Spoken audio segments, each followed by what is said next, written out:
YouTube video about some IG inquiries that I received so far. I've been getting a lot of questions about how are they going to find the 1,000 square foot space. Now, it is always a challenge looking for small spaces.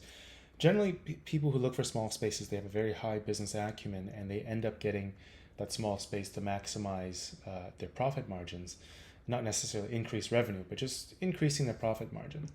So the question I received here is, I found that it's difficult to find spaces around 1,000 square feet. Can you explain more why you recommend that size? So the reason why you want that size, first of all, it lowers your rent. So if you're at $30,000 per year, sorry, that was just a train. I live by a train yard here. If you are looking at a $30 per square foot space at 1,000 square feet, that would put you at, well, $30,000 per year for your rent. And if you divide that by 12, that's $2,500 per month.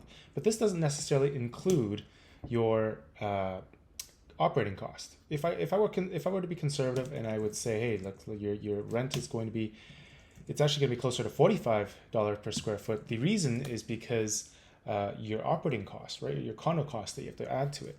So at $45,000 divided by 12, now you're at $4,000 per month. $4,000 per month, now that's already added up your monthly cost there.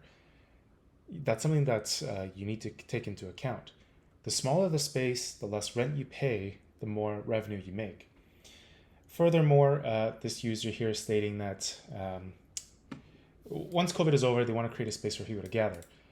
1,000 square feet seems small. Now, yes, after COVID, I think all businesses are going to be super busy. There's most likely going to be, everyone's going to go out, all the space is going to be filled.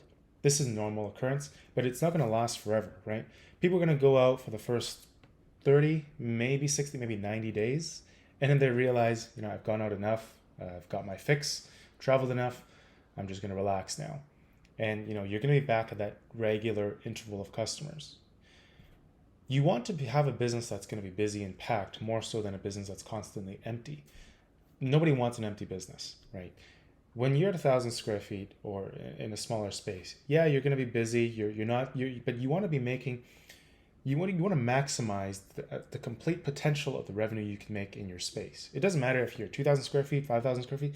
You want to make sure you can maximize that revenue. And you want to maximize that revenue on a daily basis, right? Not just because of post-COVID.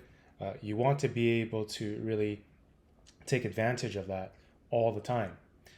When I first opened my restaurant, for the first maybe 60 days, we were packed. We're comfortably doing $4,000 or $5,000 per day. But as time progressed, right, people tried you out.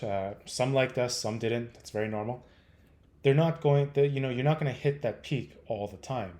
So by creating a lineup, it creates that demand in the business. It also allows you to focus on the efficiency of the business. You would be a lot happier doing so. And you don't have to be carrying that rent when the revenue dips. Business revenues will always go up and down, right? We need to account for that. Stay in a rent and expense area where you can afford.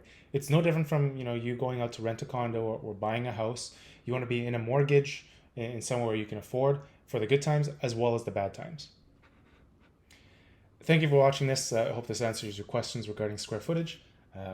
Follow me, like, subscribe, and follow me on Instagram, and keep sending me questions if you have any.